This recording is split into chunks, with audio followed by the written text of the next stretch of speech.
La connotation. Les connotations. C'est la composante axiologique qui est à la base de la valeur stylistique lexicale, appelée autrement connotation. La connotation peut être définie en tant que composante subjective du contenu du mot, reflétant l'attitude subjective du sujet parlant envers la réalité désignée et la spécificité de la situation de communication. Par comparaison à la valeur lexicale, ce terme représente une notion plus large puisqu'il inclut en même temps les concepts de la valeur lexicale et de la fonction stylistique. La notion de la connotation stylistique apparaît nettement lorsqu'on compare entre eux des termes neutres et affectifs, par exemple peureux, dégonflé, foireux, trouillard, péteux. Comparons aussi les phrases et les expressions suivantes.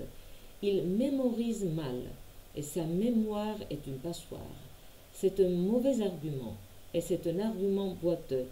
Craindre beaucoup et craindre comme la peste. La valeur stylistique connotative possède un aspect symbolique lié avec le potentiel associatif des mots et expressions. Il y a des cas où l'on dit « il est mort » et des cas où l'on dit « il est décédé ». La valeur symbolique de la dernière des expressions citées l'a fait rattacher au vocabulaire stylistiquement marqué. La phrase « il est décédé » peut être associée au registre officiel. Cette connotation relève du registre du discours et ne possède pas de caractère individuel nettement marqué. La situation est différente dans le cas des connotations du type expressément appréciatif. Par exemple, quand on dit en parlant de l'existence agréable et insouciante d'un individu, il se la coule douce. Type de connotation. Connotations associatives, affectives et émotionnelles. Les connotations associatives sont liées avec la sphère traditionnelle de l'emploi des vocables. Ainsi, l'adjectif malléable s'associe potentiellement avec le discours scientifique et technique. Les mots postulés, octroyés se rattachent au style administratif et d'affaires. Les mots dextre et firmament sont typiques pour le style de belles-lettres. Les connotations affectives et émotionnelles différencient les mots du point de vue de l'attitude du sujet parlant envers l'objet de sa parole. Ainsi, on peut dire une grande somme d'argent et une somme rondelette, chauffeur et chauffard. Ce type de connotation se réalise au moyen de ressources morphologiques. C'est le cas, par exemple, du vocable italo par comparaison avec italien et de l'usage des procédés imagés comme dans le mini-dialogue suivant. Vous m'écoutez? Religieusement. Il est évident que l'adverbe religieusement réalise une connotation ironique. Les connotations peuvent renforcer ou mettre en relief la signification de mots et ce type de connotation peut être qualifié de convergent ou supplémentaire. Par exemple, dans la phrase « Il nous a réservé un accueil glacial », le mot glacial réalise une connotation convergente. Elles peuvent aussi être contrastées à la signification d'un mot et on les appelle alors divergentes, ce qui est souvent le cas des connotations ironiques. Quand on dit « Ah, pour ça vous êtes bien aimable », en laissant comprendre qu'on ne l'est pas du tout. La connotation est le produit du contexte et quand nous lisons une phrase dénuée du contexte, nous essayons de reconstruire son contexte virtuel. Chaque contexte possède des traits pertinents qui le différencient des autres contextes. On peut distinguer le contexte extralinguistique qui correspond à la situation de production du discours et le contexte intérieur qui représente l'entourage immédiat de tel ou tel énoncé, micro-contexte, ou bien tout le texte qui inclut l'énoncé, macro-contexte. Étant un produit contextuel, les connotations accompagnent un emploi discursif des unités linguistiques. Étant la notion de stylème, est-il possible de décomposer le contenu d'un mot de même que l'on fait une décomposition de sa structure morphique? La réponse est positive. Les méthodes récentes de l'analyse du sens, analyse sémique ou sémantique, partent d'une approche structuraliste de la langue. Dans cette optique, une unité linguistique représente un ensemble d'éléments linguistiques et la signification intégrale d'un mot peut être définie comme un ensemble structuré d'éléments sémantiques. Ces significations élémentaires, appelées SEM, n'ont pas de corrélation au niveau de l'expression. Le sens d'un mot représente une combinaison de sens élémentaires, sémantèmes ou sémèmes. Les SEM formant un sémème peuvent être classés selon des critères différents.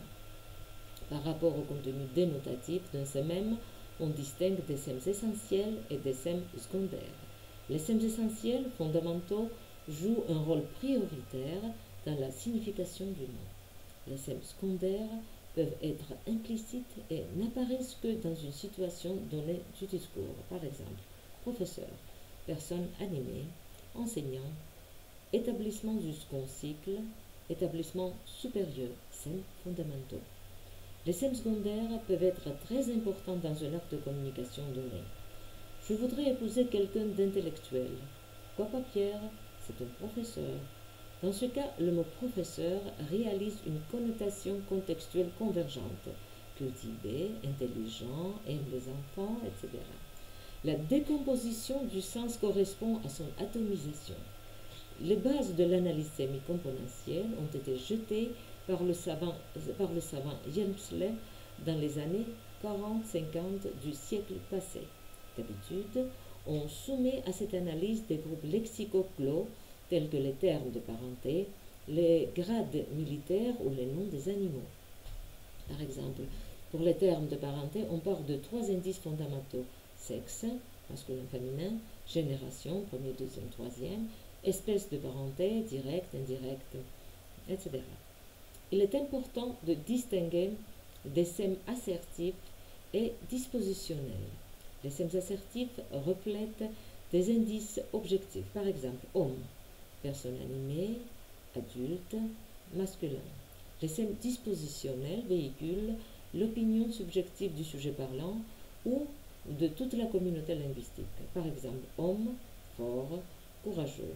Les SEM dispositionnels jouent un rôle important dans la réalisation de la valeur stylistique. Comparez les phrases suivantes. C'est un homme, c'est un homme.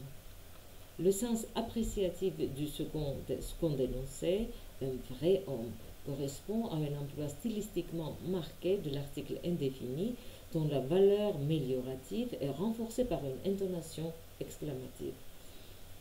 La logique interne de l'approche structuraliste permet de dégager les atomes de sens stylistiquement marqués qu'on qualifie de stylème. Un stylème correspond aux composants stylistiques du sens de mot. Comparons de ce point de vue grand-mère et mamie. Les deux mots possèdent 3 SEMs intégrales, directes, mais le mot mamie possède aussi un SEM différentiel qui correspond au stylème familier, hypochoristique. En principe, les stylèmes sont de 2 espèces. Il existe des stylèmes qui marquent l'appartenance du mot à tel ou tel type fonctionnel du discours et ceux qui marquent le caractère mélioratif ou péjoratif de l'unité linguistique. Par conséquent, on peut parler des stylèmes poétiques, argotiques ou bien journalistiques, mais cette distinction entre les types de stylèmes est assez relative. Il existe des stylèmes appréciatifs qui peuvent se réaliser dans les styles fonctionnels différents, poétiques, journalistiques ou familiers, et des stylèmes qui sont typiques pour un type discursif déterminé. Maintenant, l'actualisation lexicale. Le problème de l'actualisation est lié avec le fonctionnement des unités linguistiques au niveau du discours. Quant à la signification, on distinguait déjà au XIXe siècle la signification usuelle et la signification occasionnelle. La théorie du signe actuel et virtuel a été élaborée au XXe siècle. L'étude du processus de l'actualisation lexicale est inséparable du choix des procédés linguistiques. Le signe virtuel possède un répertoire de significations possibles, répertorium, dont la majorité est présentée dans le vocabulaire existant. L'actualisation est liée avec la mise en parole des unités linguistiques. Le contexte apporte des modifications importantes au contenu sémantique et pragmatique du lexique. L'actualisation précise le volume des concepts et concrétise leur contenu. Le problème de l'actualisation lexicale est souvent limité à la monosémantisation contextuelle de quelques mots ou expressions polysémiques ou bien à la manifestation de la fonction poétique dans le sens jacobsonien. Mais cette approche du phénomène de l'actualisation me paraît trop étroite. L'actualisation lexicale établit un rapport situationnel entre la forme linguistique d'un énoncé et le fait de réalité désigné par cette forme linguistique. Les facteurs essentiels de l'actualisation lexicale sont, premier, spécificité sémantique de l'unité actualisée, deuxième, circonstances communicatives de l'acte de parole, et troisième, nature du contexte et ses fonctions actualisatrices. Quant à la spécificité sémantique de l'unité lexicale, son caractère monosémique ou polysémique constitue en réalité un facteur très important pour l'actualisation. Le rôle du contexte n'est pas moindre. Il peut être compatible ou bien incompatible avec la structure sémantique du mot. Ainsi, pour les mots chat, chien, rat, le contexte incompatible est normalement celui qui contient des sèmes tels que inanimé, fabriqué par l'homme, personne, etc. Pourtant, dans les phrases « il est chien avec son personnel », c'est-à-dire « c'est trop pas du chien, chien chic, élégant », c'est-à-dire « eh bien ici, mon petit rat », le sème personne, ainsi que les sèmes inanimés fabriqués par l'homme pour la seconde phrase, se réalisent pleinement grâce aux facteurs contextuels et situationnels. Ainsi, les stylèmes possèdent un caractère permanent, virtuel ou occasionnel. Les stylèmes permanents sont toujours actualisés au niveau de la parole, mais leur rôle est moindre que celui des stylèmes virtuels ou occasionnels. Ainsi, dans le mot paranoïaque, le stylème marquant l'appartenance à la langue de médecine est toujours présent, mais son actualisation au niveau de la parole n'a pas d'impact direct sur le sens de l'énoncé dans des phrases familières du type « tu deviens complètement parano ». On devient parano à l'approche des examens, parce que les phénomènes objectifs reculent devant l'appréciation subjective.